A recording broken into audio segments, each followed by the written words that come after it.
All right, all right. Welcome, sports fans, to another wonderful episode of Inner Tunnel Sports Podcast, where we not only tell it like it is, but also tell it like it can be. I'm your host, Nicole with the K and the Y, and I'm here with my co-host, Patrick the Truth Truesdale. What's up, H-Town? And today we have two special guest co-hosts. Two special guests. Our first one, look, I know he's gonna love this picture. He's an educator, he's a streetcar shootout enthusiast, and Bayou City Preps. That's right, baby. Editor-in-chief. Welcome, Elliot Moutra. How y'all doing? How y'all doing? It was a good intro. I like that. Okay. You like the pig? I'll pull out. Sunny side of the house. All right. And then our next special guest is a man of knowledge, wisdom, and speed.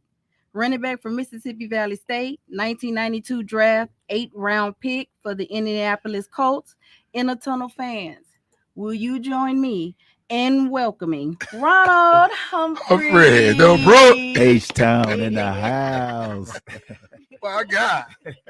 My God, Homestead, Texas in the house. All right, welcome, guys. All right. Thank you. All right. Thank you for having me. You're Good welcome. intro. Yeah. Good intro. All right, sports fans. On this episode of In the Tunnel, we're going to be talking about the NBA Finals, money moves, and life after sports. So I need you, In the Tunnel sports fans, to like, share, comment on all our social media platforms: TikTok, YouTube, Instagram, and of course, Facebook.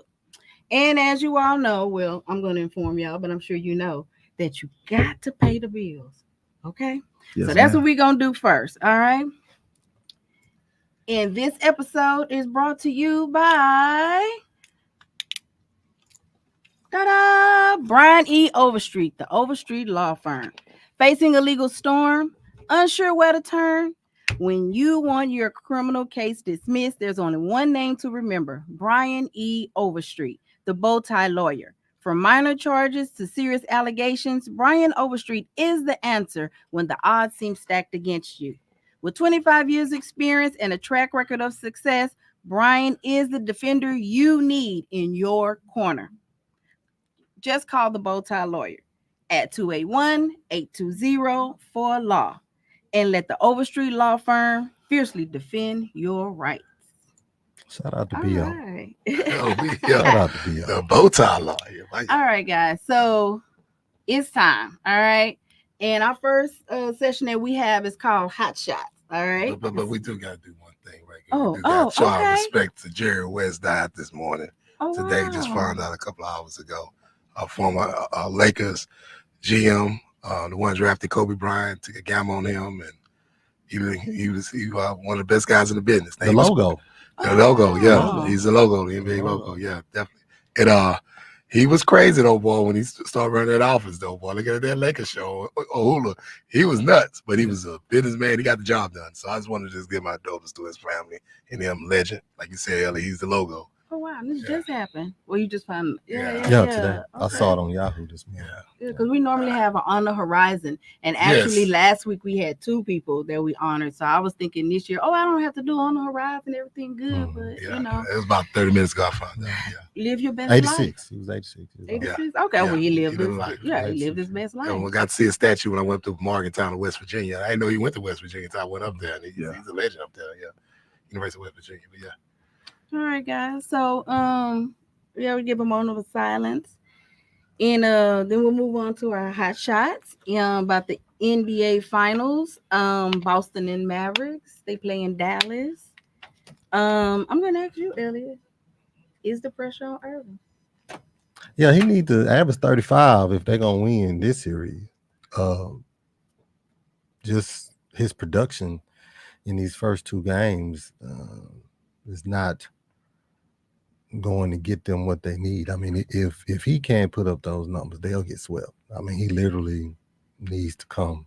Like playoff Kyrie needs to show up. At least the Kyrie that has been playing in the playoffs thus far. If he don't, I don't see them being able to win this series if Kyrie can't,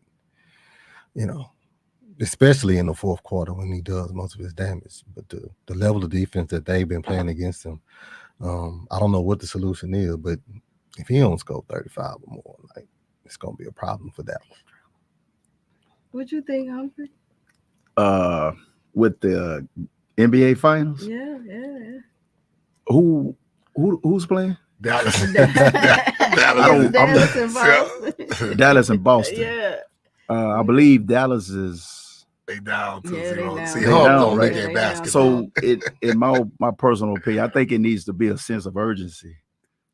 With all 5 guys, they need to go out there and execute, have a game plan defensively, because defense Mhm. usually wins championships, and they just have to come out there and execute. I know Kyrie is a superstar, but the other guys need to step up and play their role and make shots. I think they'll be fine, but you can't depend on one man. On one person, because it's a team effort. It's not a track meet. Right. I like that. All right. What you got to say, True? I mean, Yeah, what you choosing? they've been playing some defense. Boston, and they shot blocking. They've been shooting all over the field. That's the thing. I think they all been taking turns, kind of locking down Irving. But with what's his name? What's the guy from Boston? Them coming back healthy, and Brown and them. I mean, they just Porzingis. yeah, Porzingis. I mean, He actually gonna be out for this game. yeah, got to figure his leg. And they may have a chance after that, but Brown's such a great leader, and That's very important. and coaching plays a role. I think the young guy doing good, and having Sam Cassell on that sideline.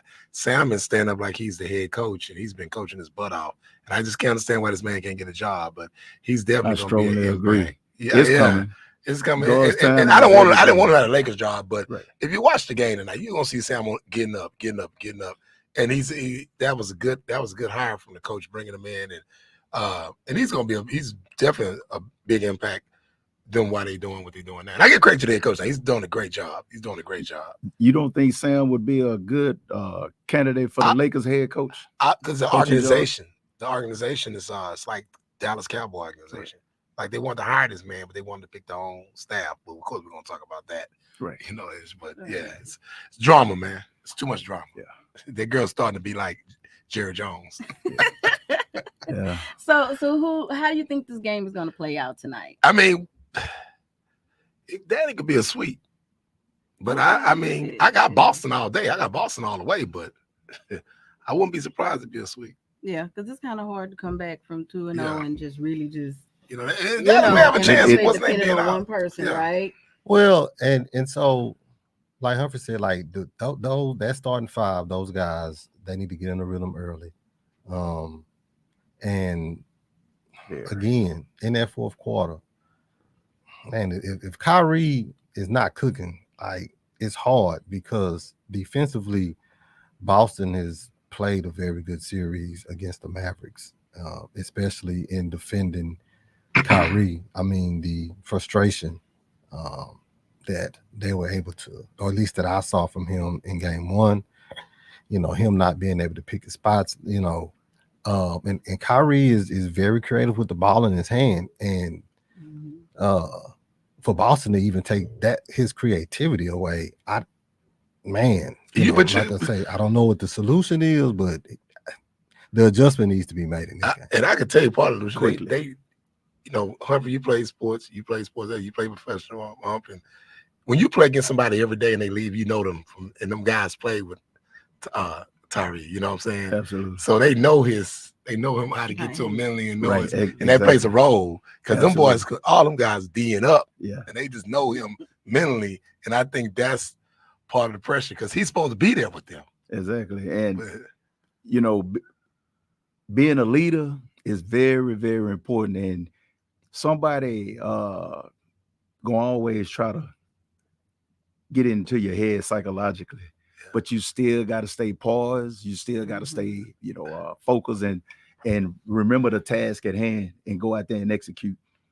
In this situation, championship series, the mistakes got to be a minimum.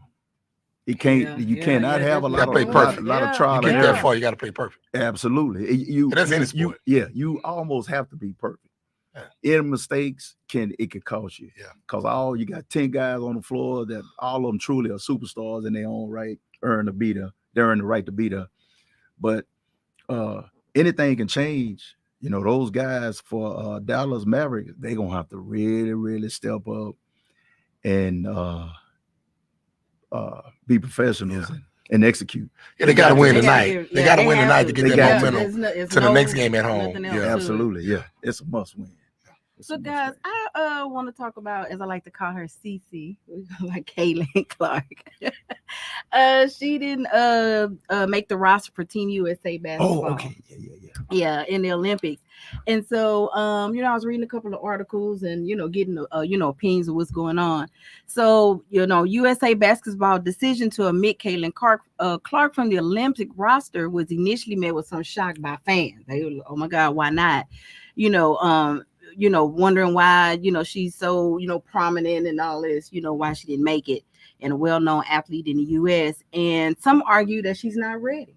That she's still a rookie. And one source says that it's because of her physicality. It's still not good. So when you get to the international, it's not gonna, be any better, Right. that kind of thing. And she's been struggling with her physicality, early on. And then then others say that her stats alone are not enough, for her to make it, So I'm just reading the report, what the Don't shoot the what messenger. people say, what I'm saying, those kind of things. Yes. And then other sources, voice that, Caitlin is the biggest thing in sports and the best known athlete in the country right now. And so having Caitlin on Team USA would help grow the women sport, WNBA, basketball globally, and ticket sales would, greatly Right. increase. Yeah. So my question, and kind of like we talked about this last week, is it about skill and talent? Is it about exposure? Is it all about marketing and getting butts and seats and buying tickets so those who are rich can be richer and just whatever? I mean, here's the thing. I know it's big. Everybody think that's tragedy, because the most tragedy happened as far as a player not making it to the Olympics team was Isaiah Thomas. Okay, that was the most tragedy. That was like the biggest thing. It was an insult. It was an insult, exactly. And there's a lot of stuff went behind the scene with that. But she might not be ready. It's a lot of other players out there, and they putting so much. Have she made the market high? Yes. Has she making the money in the NBA more? Yes. I can't wait for the girl USC even get there. And I know everybody got this. They putting the pressure because the color shields. The girl can play, but it's some things she might not be ready for. There's some things going on right now she ain't ready for. She's playing on the team getting beat up right now, and I'll be like, they're not even trying to save the girl. But the girl dealing with a lot. But it's so much pressure on her. But everybody looking at the marketing and all that. But it's a lot of girls out here can really play. So she might not just be ready right away. So what you think, Elliot? So I'm not a sports purist anymore. So each individual sport is a product that is supposed to be sold at this point. So given the struggles of women's basketball and the coverage and everything else of it as a business model that you're trying to sell to people, to not put your biggest star on the biggest stage is a mistake to me. I don't care about if she's not ready. I don't care. All of that stuff is, to me, useless. You have a product that you're trying to sell. Absolutely. What was the biggest thing about the WNBA when they first started? The women won the gold medal. You start the league has initial success. You had the comments that were 4 in a row. These people became stars. You had a product that was marketable and you could sell it to people and people digested it. Caitlin Clark is the biggest thing that women's basketball has had in a very long time. All of the other female superstar college athletes that they had that did not have the same cachet that she has. If you want people to tune in to women's basketball in the Olympics, you have Caitlin Clark there. Even if she on the bench and she not playing, and you need her there for your product. What did the Dream Team do for global basketball? It opened it up completely because you brought the stars of the league. Remember, even with men's basketball, nobody was watching men's Olympic basketball in 84 and 88. That's true. That's true. Oh, man, hold up. I was watching it. Hold up.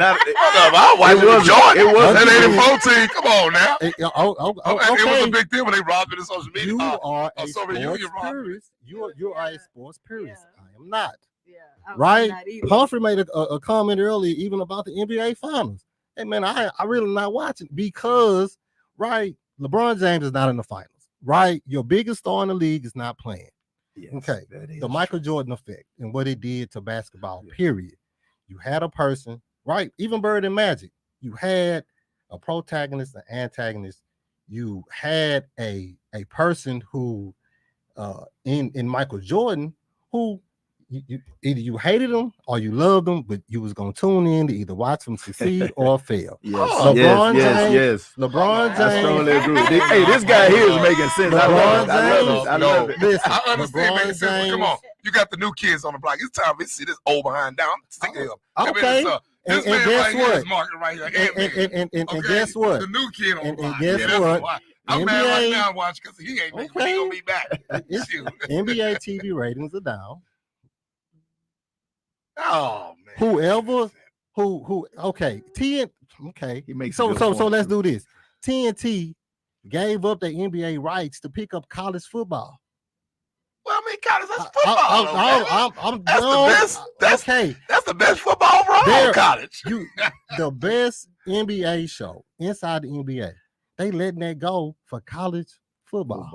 So that means That saves a lot. so that means you have a problem because you do not have that one person that brings that hate, love, attraction to your product. Yeah, that's true. Caitlin Clark, she has the cachet that you bringing in that hate, love. I want to see her succeed. I want to see her fail. I'm gonna watch anyway because I want to see. I think it's a mistake, and that's just my opinion. Sports got a good right point. now is a product to be sold. If you are a can sports agree. purist and you have, that's cool, but that's dead. It's about money and marketing and bringing attention to your sport. And to it not is have it in entertainment. there. It's entertainment. entertainment. At the You buy a end of the ticket for it to day, be entertained. you buy a ticket to be entertained. I strongly agree. My opinion is I respect those who made the decision. I respect it, but I think they made a mistake. It's like telling a rookie that's being productive that he's not ready. But if you give him a chance and he excels, then he has the experience. See, and they didn't give her a chance. She's just as good as those other young ladies that's going to the Olympics. Not to take anything from them, but I think politics played an important role in it, and those other young ladies that's there, the experience, they veterans, so they pay homage to them and allow them to finish out their careers at the highest level. But a time is coming, and I would tell her, listen, you are the face of the WNBA. Just be patient. Your time coming. I hate that you didn't get there. You should have been, but it was out of your control. You know. Name name Truesdale, one of the other 15 girls that's on the Olympic squad they made. Give me one. You know what? I really can't tell you. I'm like, The girl from Notre Dame. He got you, True. The pretty girl from Notre Dame. what's the face? And actually, the only one I know, y'all correct me if you will, Taurasi. Is it Diana Yeah, Taurasi? yeah. She's Yeah, still, now she's a legend. damn, But that's the only WNBA WNBA. superstar that I know of right offhand. You know. you talking about Yeah. LeBron James being old, Diana Taurasi in her 40s too. Yes. It's my time for her to sit down too. Yes, she's a veteran. So yeah, I can agree. I think it's all encompassing. You know what I'm saying? You're talking about money, marketing, politics. You know, just all of those things. You know, combined and what how do the dollars make sense? Right. So It'll never leave. I don't know. You just have to know how to deal with it and embrace it That's it. and be patient. and know how to manipulate it to your Yeah. advantage. Navigate. Yeah. It'll happen. Because people they're gonna always be watching and listening. Sometimes you just have to just play your role. And she did make the statement that she really wasn't disappointed, and it gives Right. her a chance to get some rest. She and it doesn't give her need to be something disappointed. That's what She's she's a like. I'm not superstar. disappointed. She She's like, already I'm gets looking this. forward to get some rest. And Absolutely. All and that that's something I can- NIL money she got. And I then can do and something then when her time comes, she gonna be exhausted because they gonna need her every Olympic every time they go. So get a rest. Yeah, get your rest. All right, guys. So we're going to enter something that I call inside the locker room. All right.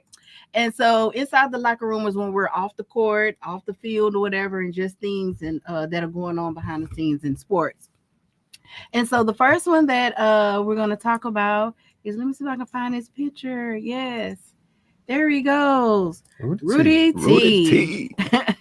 So Rudy Tom John, I always get messed up. It's okay. Rudy T. We just Rudy gonna say T. that, Tom okay? Jonovich. Tom Jonovich. Yeah. That, yeah.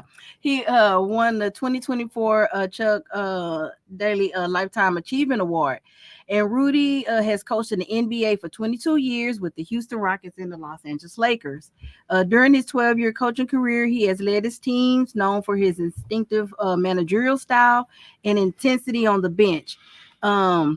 He's been to the playoffs 7 times, to the conference finals 3 times, and let's see, as he also did the back-to-back championship Yeah. with, of course, none other than the Houston Rockets. Yeah. Okay, in 94 and 95. Jordan didn't play, but And so he said he was very grateful, and he He said was tearing Jordan up, and he was with his son when it happened. So he was getting all choked up, but you Absolutely. know, his son, he couldn't tell his son what was going on, but his son kept, what's going on with him? Yeah, And yeah. then he got off the phone, he was crying. He said he was just so honored to Right. be amongst, other coaches and people, and he was really grateful. So I thought that was pretty cool. congratulations, Rudy T. Rudy T. Oh, And you yeah. know what? We were talking about Sam Cassell earlier, and doing his speech, Rudy T talked about Sam Cassell being able to get a job. He didn't really talk about himself. He talked about, hey, Sam Cassell needs a coaching job in the NBA. I would have loved to play for a coach like Rudy T. He's just classic guy, allows you to be a professional. Just go out there and do your job. Yeah. Get it done. I love coaches like that. You ain't got the hoop holler. We professional. If you have to treat a man like a kid, treat him as such. But that's why he won championships. Yeah. Guys, they loved him. They loved it. The camaraderie was there. That's how Phil Jackson was too. Yeah, Mhm. absolutely. He had to Yeah. deal with Dennis Rodman. Yeah. One of my favorites, but Rodman Yeah. was That's one of my favorite He said basketball he let him players hit of all all time. time. That's my Yeah, I boy. love the I word, love him. man. And he let him go to Vegas. And Charles, they had to go get him. He Yeah. came back. They made him do that extra Hey, run. Jordan said, leave him alone. He Yeah. all right. He all right. He all right. He all right. You know what he doing? Yes, sir. All right, so we kind of talked about him before. So Sam Cassell, we've been talking about him, and so we're gonna talk about him in the locker room.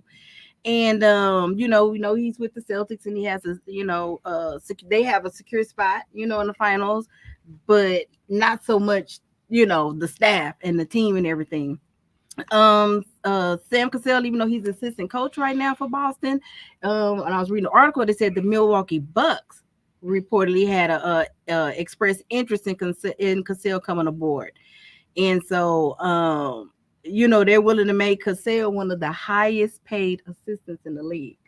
Oh, he deserved it. So that kind of, I thought about that, and I thought about what you said, why he's in the head coach. So it's like, is it better for him, highest paid assistant coach? Nah, Or I like mean, you said, why is he not a head coach? He wants to be a head coach. And I talked to him about it 2 years ago. We talked about it personally about it. And that guy, he coaches butt off. You have a lot of jobs out there available for him. I think he would have fit right in. Nothing against Coach Hurley. He never coached in pros. And you come in and give him $70 million, and you get this other coach. And my thing is, what are they doing with the black coaches? Why are they not getting the opportunity? Why You not remember that paying word? them You remember that money? word I mentioned earlier? Politics. Oh, yeah, exactly. It'll never leave. But my thing is, he's been the hottest assistant coach the last 6 years. It's time for him to have a job. And I think Milwaukee would be a great home for Sam Cassell. Yeah, but they only want to make him an assistant coach. Mhm. You know Yeah, what I'm that's what I'm saying? They saying, trying like- to, they want to make him the highest paid assistant coach. Yeah, Mhm, mhm. Coach. I really wanted him to get the Rockets job. I but, did too. um, And I love the coach we got. He's going to get him right. right. You know what I'm saying? I think if Leslie Alexander would have still on the Rockets, Sam Cassell would have been the coach. I But, strongly agree. yeah. Yeah. Listen, sometimes, we want things to happen and it's about timing. Because sometimes you can look at the landscape and yes, there are jobs available, but it may not be the best fit for you. And so sometimes you sit, you wait until you can pick the right opportunity. I mean, Monty Williams, he had to go to Detroit. I mean, you really want to go and coach the Pistons right now? And so, yes, he does deserve to be a head coach in the league. I want to see him in the best situation possible. You got a good mix of young talent and veterans, and he can come in and has that support of ownership. I think that's the biggest thing that he gets with a team, and an owner who says, okay, Sam, I'm behind you and I'm with you. Kind of like, Mike Brown going to Sacramento. It's like you got these young guys here. You got a good basketball mind that can come in and kind of whip that situation into shape. So Giving them time. Right. Yeah. And experience Yes. as an assistant coach. Mm-hmm. God's timing is everything. Yeah. His time will come. Yeah. And when it does, he will shine like a new dime. Definitely. Yeah. Okay, so in the Tunnel Sports fans, we want to hear from you. Make a comment.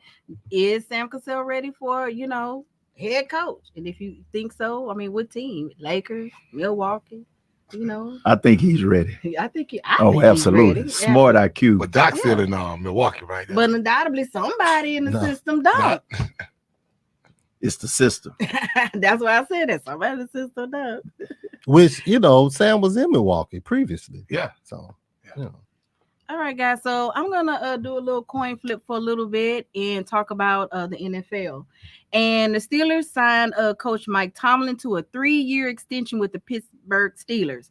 And the Steelers president Art Rooney II says Mike Tomlin's leadership and commitment to the Steelers have been pivotal to our success during his first 17 years as head coach.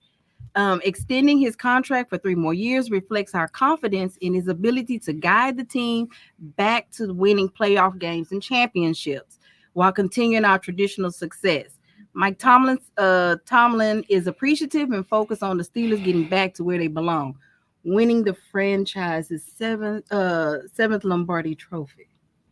So, what do you think? It's a lot of I'm fun. happy for Coach Mike T. I know my boy Sean Gay and my boy Tony. They, your twin brother, tight shirt Tony. Yeah. I know they. Big brother. I know they are. Look like Troy Vincent. They was hard on Mike T. And I understood because, see, Mike was largely to that horrible offensive coordinator he had.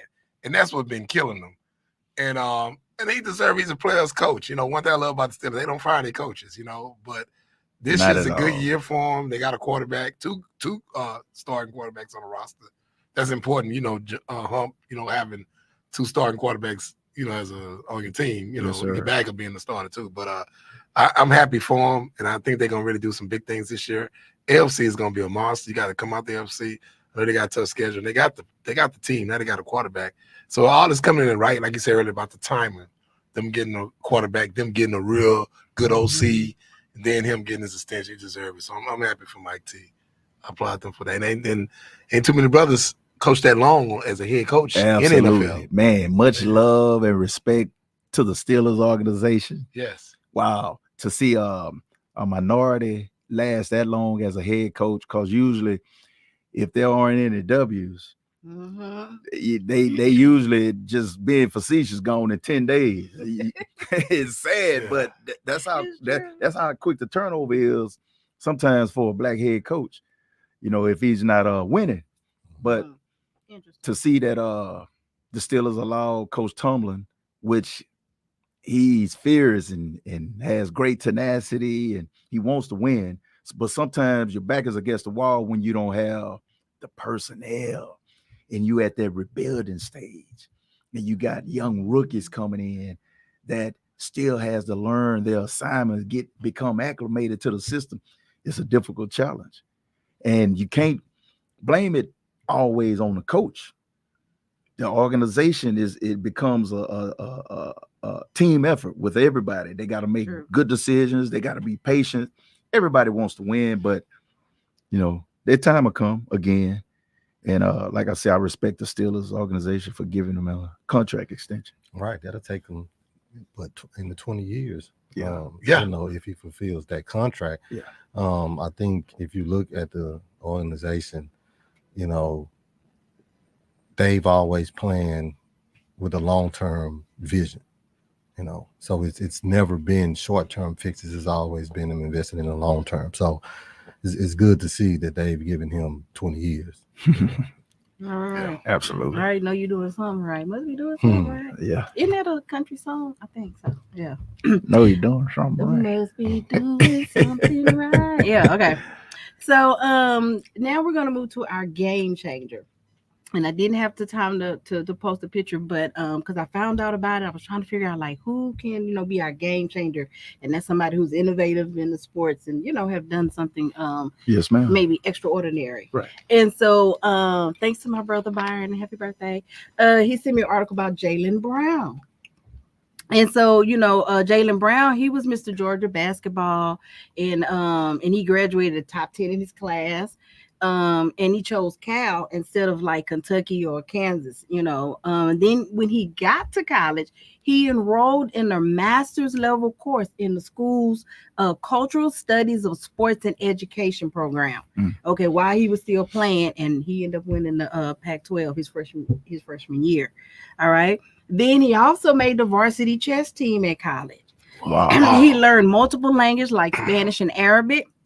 And so, a lot of the NBA scouts were freaked out because his brain, I'm going to say his brain capacity, but, the brother was smart. Very. And so anyway, so Boston took him third overall, but he was graded as the worst draft. Didn't matter. Okay, because at 22, Jaylen Brown became the youngest VP of the NBA Players Union. He was an MIT Media Lab fellow where he would teach robotics and became the youngest person to lecture at Harvard. All right, he's also done a couple of TED Talks. And then although Jaylen declined, NASA offered him an internship in their physics, department, whatever program, but he turned it down. And in 2021, he made his first finals, and in 2023 he was up for the largest contract in NBA history. So Jaylen's his motto is faith, consistency, hard work pays off, and it's obvious. It's paying off. Yes, ma'am. So one of our topics today is life after sports. Right. And so, I was thinking about it like Jaylen Brown, he's a paramount example of, preparing himself for life after sports. I mean, while he's doing sports, he did excellent, but also, after sports. And, it's like, what are you going to do when the check stop rolling in? What's your next level? What's your next step? And, I've always believed like knowledge is power, and the more you know, the more you grow, and knowing is half the battle. Right. And so, whether it's college or a trade school or some kind of program or something that get you to a higher level of education and, understanding, I think that has been proven, like the best vehicle throughout time, yes, what I'm saying, in your livelihood. So, Elliot, I want to ask you as an educator and the editor-in-chief of Bayou City Preps magazine, a sports magazine. He's smart. A lot of talented, in school and stuff, you're a teacher and you see a lot of, maybe talented and skilled on the field or on the court or whatever, those kind of things, but maybe not just gifted and talented in the classroom. But they still have the potential to, go to college, be on a professional level, do things and stuff like that. I want to ask you, how do you address like the importance of parental involvement in supporting students' academics and their pursuit, and their endeavors and stuff like that? Well, the first thing you said is parental involvement. So I tell people the biggest problem that public education has right now is parenting. We're trying to fix a problem that has started in the home. It's been a problem in the home for the last 30 years, and we don't seem to want to push the focus on some bad parenting that's going on. So when you talk about Jaylen Brown, the first thing that popped into my mind was the home that he came from, because obviously there was an emphasis placed on academics as well as athletics. So me and Pat were just talking about Marcus Moore. He was a kid we had. Congratulations, Marcus, too. Yeah, shout out. About 4 or 5 years ago. Very smart kid, high SAT score. And, it was the conversation about going D1, but then the Naval Academy came into the picture. And Marcus graduated from the Naval Yes, Academy. just this year. graduated. You know what I'm saying? And I Wow. saw those West- pictures and I yeah. say, man, this is amazing. You know what I'm saying? And, you know, it's a long list of kids that I personally tutored and was like, man, this kid like can go and do this. I think that we tend to lose focus on the sports. And we don't really understand the process academically when we should start tutoring our kids, you know, making sure, you know, in the summertime, your kid not just sitting around doing anything Mhm. because Amen. Yeah, that's Mhm. true. That is so the true. competition in life. So not just sports, in life, right?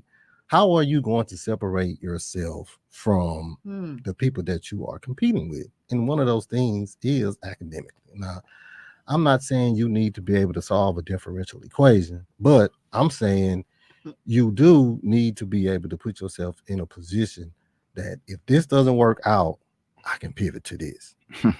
Right. Right. Something that's flexible. Right. So, something that's timeless throughout history. It's not going anywhere. Listen, I don't care if you learn how to fix air conditions. If you live in Houston, you can be a millionaire. You can Let me fix tell- Absolutely, let me tell yeah. you You know what I'm what. saying? It's gonna be hot. So It's gonna be it's hot. not just the books, but hey, learn a trade or a skill Yeah, too. yeah. You can play football and then have a construction company after that because Mhm. you know how to build homes, right? You can build contracts. There's a million different things that you can do, but to accept I'm gonna just be a football player, right?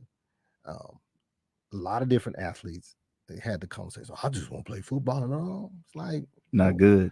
it's not good because you blow your knee out or Mhm.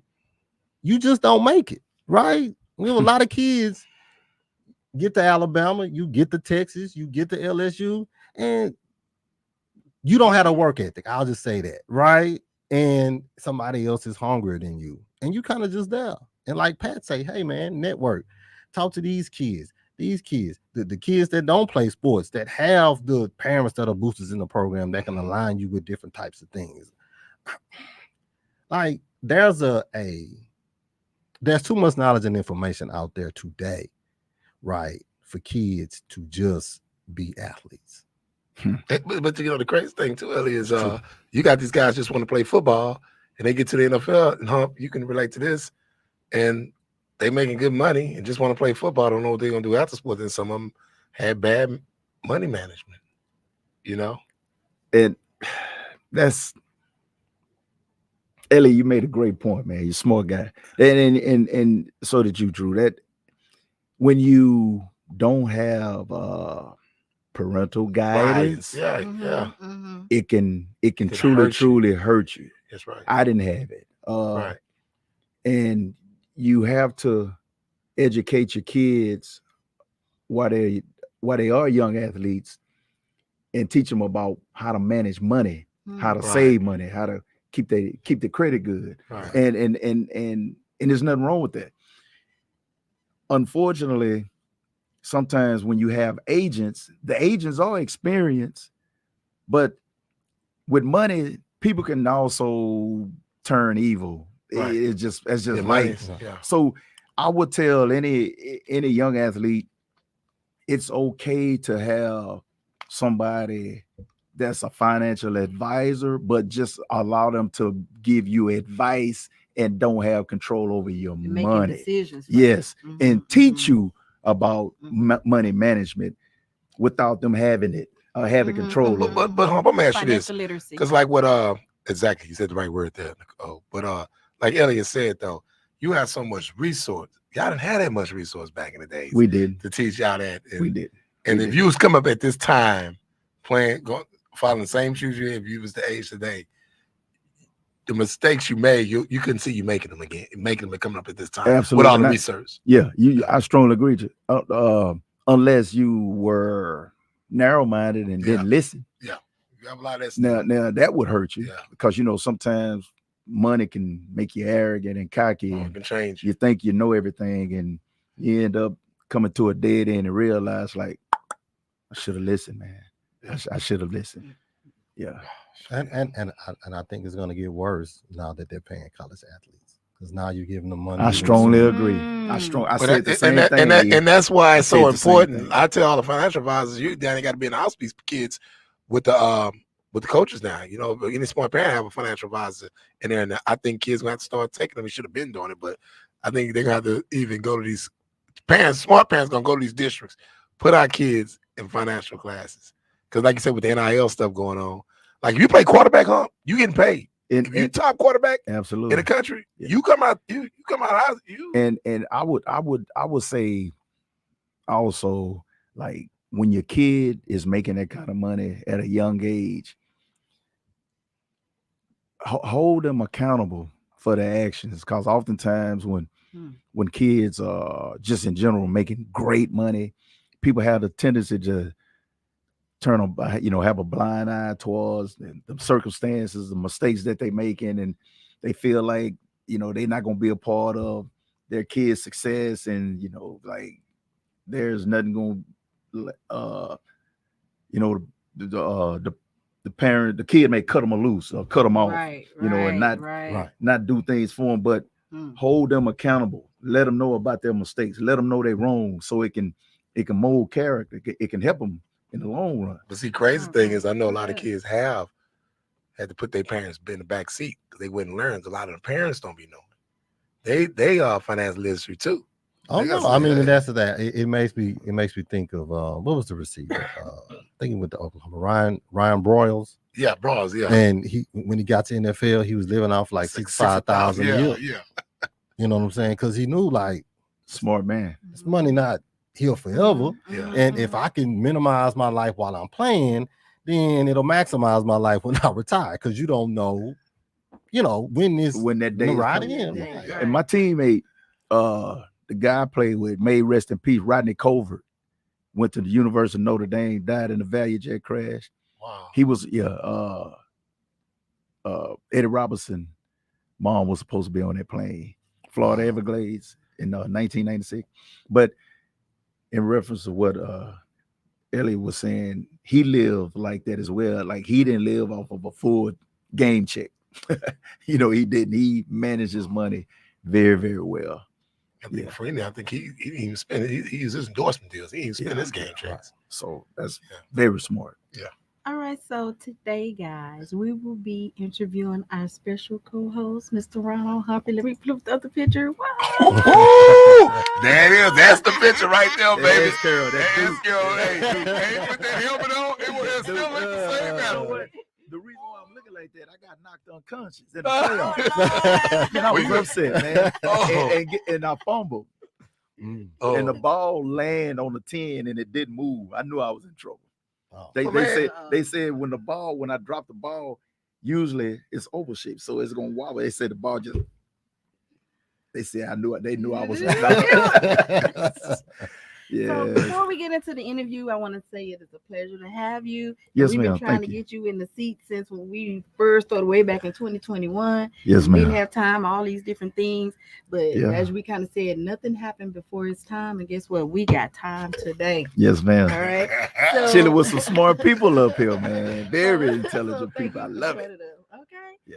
So, Ronald, did you ever think as a little black boy growing up in a small town, did you really think about, you was going to make it to college, let alone, the NFL? No, ma'am. Honestly, no, because I was one of those kids that I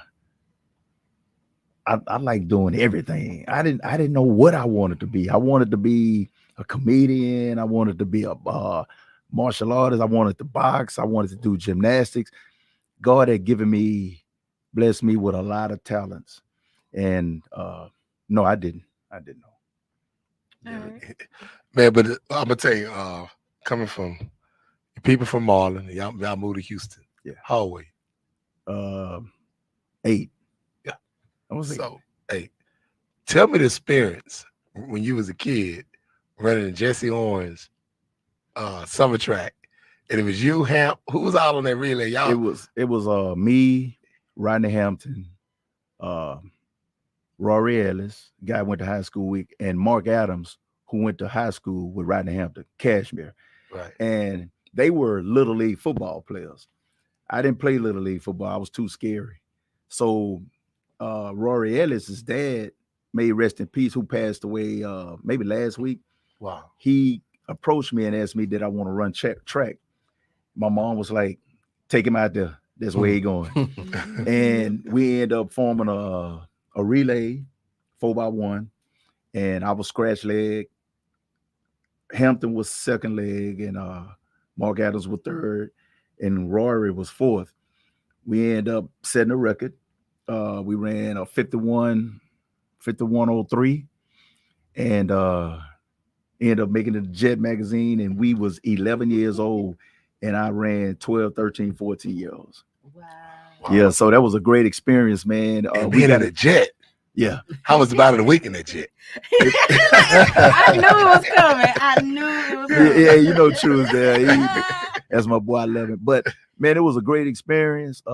We got a chance to meet a lot of celebrities. Unfortunately, that day we won, Jesse Owens, Mr. Owens passed. Wow. So we didn't get a chance to meet him. Wow. He died the same day we went to California for the ceremony. I think that was 80 or 81. Wow. We were 11. Yeah, we was 11 years old. So me and him, we've been knowing each other, all the rest of the guys, like 48, 47 years. It was a great experience, man. Now you got a crazy story. You got a crazy recruiting story. I know a lot of parents out there listening, kids watching. Tell us about your recruiting journey. They had you went to, y'all had a hell of a track team that won at Forest Brook. Yeah. How the hell they had you playing tight end? They didn't see how skilled you was. I was tight end. I played tight end my freshman year. Okay. In my sophomore year. They moved me. I played one game at running back, and then I had a very burned thigh bruise. Well, Okay. a thigh bruise that turned up and it ended up being a burn on my quad, inside of my quad. Wow. So my senior year, I missed all my junior year. My senior year, they moved me to receiver. And usually the fastest guys, they had them at receiver. Right. So I didn't convert myself to a running back until I got to college. And tell us that story. First of all, how did you get to itty bitty? From Homestead to itty bitty. Culture shock, wasn't it? The coaches. I said culture shock from Homestead to itty bitty. That's a culture. Yeah. No, Coach, culture. yeah. Come on. Yeah. It was. It was. That was one of the questions I wanted to ask you. Yeah. It was. So how I got to Mississippi Valley, I had all D1 scholarships. Texas A&M, Kansas State, Oklahoma, Colorado, right? Those black coaches we had in high school at the time were horrible. Man. They didn't try to help us. Oh, wow. It wasn't one coach besides my track coach that really, really tried to help me. And Coach Richards, he just died 2 years ago. He was our track, one of the best track coaches ever in the high school. In the country. In the country. And the coaches kept our letters. So we didn't know that we was even getting letters from this was there. So why? That's why you got a foundation called Bayou City Preps. I can't tell you why. Wow. I can't tell you why. So one of the coaches blackballed me from Oklahoma. They told Coach Switzer that I had a bad attitude, that I wasn't coachable. And I was senior year. I told my mom, she was like, what you gonna do? Now my grades was pretty good. I had pretty good grades. My SAT, I didn't do well on the SAT. So I told my mom, she was like, well, what are you going to do? I was going to go to Kilgore Junior College. Mm-hmm. She said, no, you need to get out of Texas. Mind you, I didn't have a dad. My dad was never around. She said, I just want you to get out of Texas. So Coach Gray, the good Lord sent Coach Gray to me. He said, Humphrey, you ever heard of Mississippi Valley State? I said, no, sir. He said, that's where Jerry Rice went. I didn't know about Jerry Rice. So he went, talked to my mom. My mom was like, that's where his ass going. I love your mom. She said, that's where he's going. I don't care about no Colorado, no Baylor University. He needs to get out of Texas. Because she knew the bad experience I had in high school with coaches, man. And we was young, just needed guidance and mentors. Didn't have it. So Coach Gray, he was a blessing. He set it up. I took the ACT test. I passed it. And that's how I ended up in Mississippi Valley. Now, when you got there, how did they move you to running back? When I got there, I was on full scholarship as a wide receiver. Had a good camp. So it was funny. Our first team defense, we had 3 All-Americans. You got 11 guys. You had 3 All-Americans and 4 first-team All-SWAC on defense. The shortest guy was 6'3". Some big black hard guys. They was tough. Country boys. Country boys. So Vincent Brown, that played with the New England Patriots for 9 years, he was our All-American linebacker at Mississippi Valley. Much love to him. It was 14 running backs on scholarship when I got to college in 1987. 14.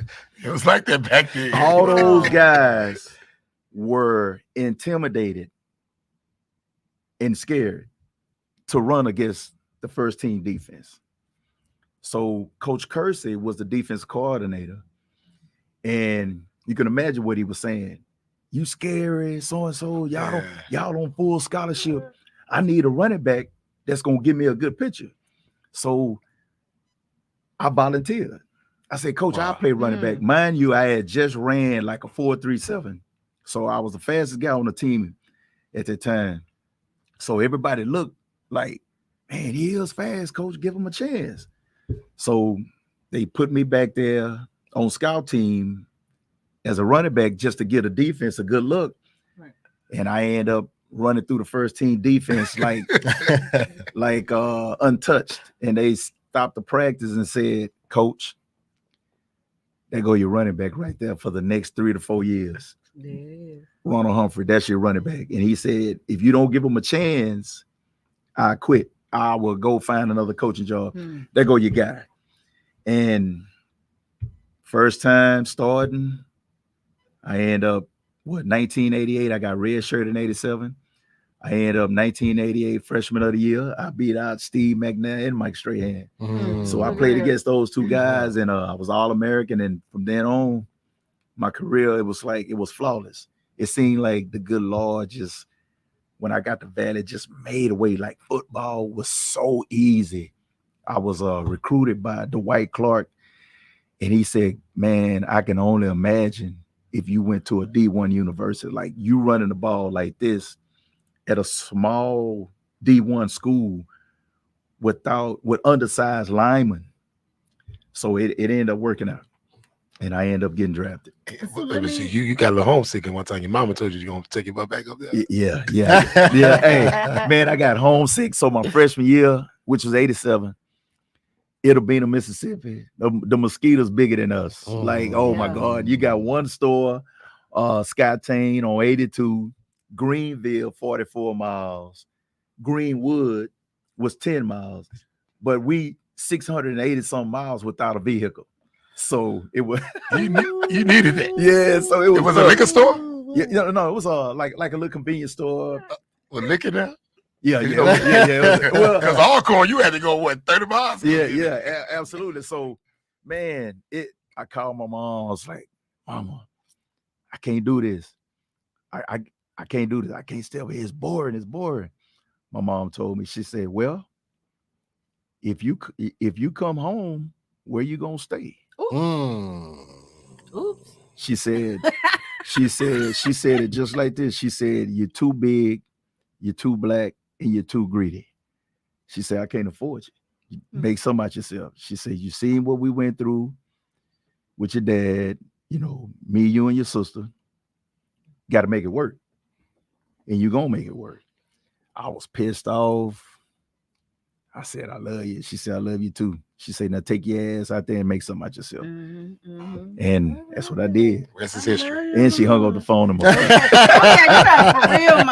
a for real mom. Well, single mom's not like that today. Saying, but George single mom's not like that. And go ahead. Go ahead. So you can go ahead and finish, and then I. Yes, man. That's the same thing. In reference to Elliot said parental, like parents. And this is just with all due respect to all parents, but man, the parents need to step up and have more control and mean what you say and say what you mean and hold their kids accountable, because God has blessed each and every individual kid with a gift. But if you don't have any discipline, then you can't give that gift back. My mom, she took no prisoners. She didn't feel sorry for me because my dad wasn't around. She didn't. She said she was tough on me. She was hard on me when she needed to be. And I thank God for it right today. Right today. These parents, they quit being your child friend. He's not your, or she's not your friend. Well, the other Absolutely. thing too So is yeah, I'll that, let you have the closing remarks. and when the kids start getting the devices, right? There's a book called The Secrets of the Teenage Brain that I read, right? So it talks about the impact of the devices, right? That dopamine release being the same dopamine release that a crackhead gets when they hit crack cocaine, right? So me and Pat had a kid, went to Lutheran South, played DB. I cannot remember his name. I just remember we went on a visit to the home. So 2 sons, they had a computer downstairs. They set it on the kitchen counter. 2 hours a week on Sunday, they could play video games. And it had to be in front of the family. So we all there, they cooking. One brother, he get his 2 hours in, he done. The other brother, he get his 2 hours in. And then that was it. You back to socializing with the family. What? No, I'm going upstairs in my room, closing the door, doing whatever I want to do. And I'll just speak. I'm 44 years old, so I speak to Generation X and the older millennial parents. And there is a issue of what you went through is not good enough for your child to go through. Say that again. what you went through is not good enough for your child to go through. And there's strategy in parenting. Like, you telling your mom's story. Like, I'm just listening to the strategy because I'm pretty sure your mom, he gonna call, but I can't break down and cry and like, okay, baby, you can come back. Absolutely. Now, like, because helping you, right. So even At all. as a black man, like, you have to do something. If you come home, what's here? And what you gonna do? I can't feed you. I can't afford. So if you come back home in 87, what's in Homestead in 87 when you come back home? Do support. Do support. Drugs, do some drugs, do support. Yeah. 10 well apart, just sitting around, doing nothing. Just another talent gone to waste. So let me ask you this, and we'll wrap it up. Yes, we're ma'am. almost out of time. In what ways do you believe your background and your journey uniquely prepared you for life after sports? After sports, Yeah. the discipline, the different personnel that I was around, not having a father figure, but a lot of guys that were good guys that was mentors, and God just put some good solid minds around me that had my best interests at heart, and all I had to do was just listen. That's the most important thing. A still tongue toast a wise head. Just listen and learn and put all of it together, even through trial and error, and it molds character, and it helped me. What I'm asking you this: you got 2 daughters running track right now, right? Yes.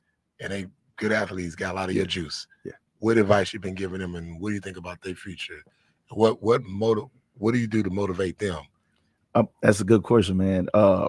First of all, I always tell them, keep God first. Right. You know, keep God first. That's, trust me, keep God first. And I tell them to stay humble,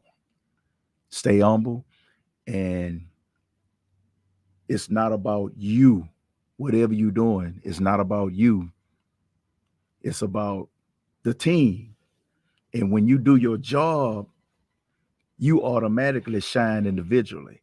And the most important thing is I tell them, educate your brain. The Mhm. worst thing you can have, I tell both of them, is a pretty face with an itty bitty brain. That's what I tell them. And I discipline them. I keep them, I discipline them. I don't treat them any differently because they girls. I'm hard on them when I need to be. And other than that, I give them freedom, because they don't belong to me. They God's children. But I'm just like a a mentor, so to speak, So yeah. All right, guys. Any closing words?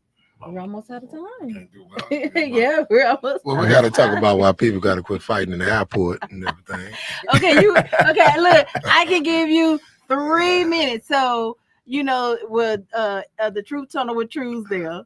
So, real quickly, there were 2 different incidents, and so the one I really paid attention to was one with Sexy Red, which Yes. fighting in the airport. This I still didn't get too much information on what happened, but she was arrested with some of her entourage. It's a new up and coming ratchet. Yeah, if you listen to it, it's very ratchet. And then the other Ratchet one, Red. which Yes. I thought was more justified, was Jim Jones. He got into okay, a I know brawl in Jim. Florida. Right. Now, the thing that happened with that is that when the plane landed, he got up like a lot of people do as soon as the plane get up, and he went over to his overhead bin to get his stuff. Well, there was a guy down there, and he poked him and said, "Hey, you can't do that."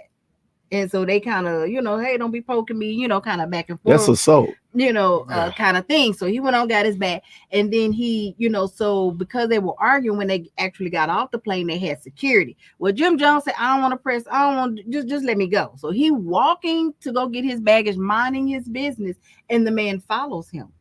And and then that's and I think he knew who he was. And then so that's when they got into the to the altercation. So when Jim Jones, he just picked the man and just threw him, and when he threw him, it was a elderly man at the bottom of the steps, and he ended up having to be hospitalized. But Jim Jones, no charges were set on him or anything like that, because it was self-defense that the man Absolutely. was I don't think he knew who he was. It's just how they can be sometimes, I mean, I fly for a living, y'all all know I live in my suitcase in the air. I'm just telling you, I done had some challenge. I remember one time I was telling Nicole earlier before the show about a lady was taking her time getting her stuff, taking her time. And I just kind of just moved my little body on through there. There was a white lady behind me. She was real thin. And she just squeezed on through. Y'all need to have patience. She said, I said, "Ma'am, I mean, come on, man. We've been waiting for a while." So she just kept around. I said, "Look, I'm not about to waste my time and lose my flying benefits for you, because that's people try to test you. It's all type of people in that airport. And you got to test, and it's just that's a serious felony. When you act a fool in the airport, they do not play. No. And I'm just looking at this Sexy Red thing, an entourage, just like you can take them out the ghetto, but you can't take what out of them. And it's ridiculous. It was like a gang fight, man. It's like a gang fight. I don't even care about your celebrity status. They will ban you. It's like you got to get you gotta be like John Mann to get your bus if you can afford it. You know, a fool and his money shall soon depart. Yes. And then you messing up your tour because you got to tour different city to city. You can't get to New York to Seattle today or whatever. And then people don't understand, and I can agree with you with that person knowing who Jim Jones is, because there's cameras everywhere. Exactly. So the first thing somebody is going to do is pull this out and then try to sue. Yep. Right. Yep. Yeah. Oh, great minds thinking like that. One of them guys got messed up pretty bad because he hit his head. That's it, Elliot. On the left. And so the thing is, if you're a person and you do have status, like, listen, you are a target. Okay, you are a target. And yes, sir. Now, and not to change the subject completely, but with artificial intelligence, now I can take your face and put it on somebody else's face. It's a sex tape, a fake sex tape of Megan Thee Stallion out right now, and they CGI'd her face on somebody, and it's wow. So they can literally, you can be destroyed, and it's not even you. Yes. So they can take my face and they can put me on a video with Vanessa Williams. They can, not the video, but the video. Yeah. Listen. You can do that. You can do it. You know what? I want to see myself having sex with Vanessa Williams. Okay, guys. So the video, not the queen. The video. We have reached the end zone, guys. And I want to thank my special co-host, Elliot Moutra, and Mr. Ronald Humphrey for joining us. Thank you. And I hope Thank you know you. you got to come back So doing much. football. Yeah, you so. definitely Absolutely, Talk have to about come the back. coach and everything. Yeah, And tell absolutely. that story about when you had a chance to go to Super Bowl. How you took your help out when you had to move. That is girl. Yeah, well, we It's gotta, gonna yeah, we gotta go. So we will Dude. save that definitely for next time. Otherwise, Man, we dude. gotta pay more But, bills. oh, All man, right. oh, man, it's So how you until move. next time, thank you for tuning in to In the You Tunnel silly. Sports Podcast. I had a great time, and be well and stay hydrated.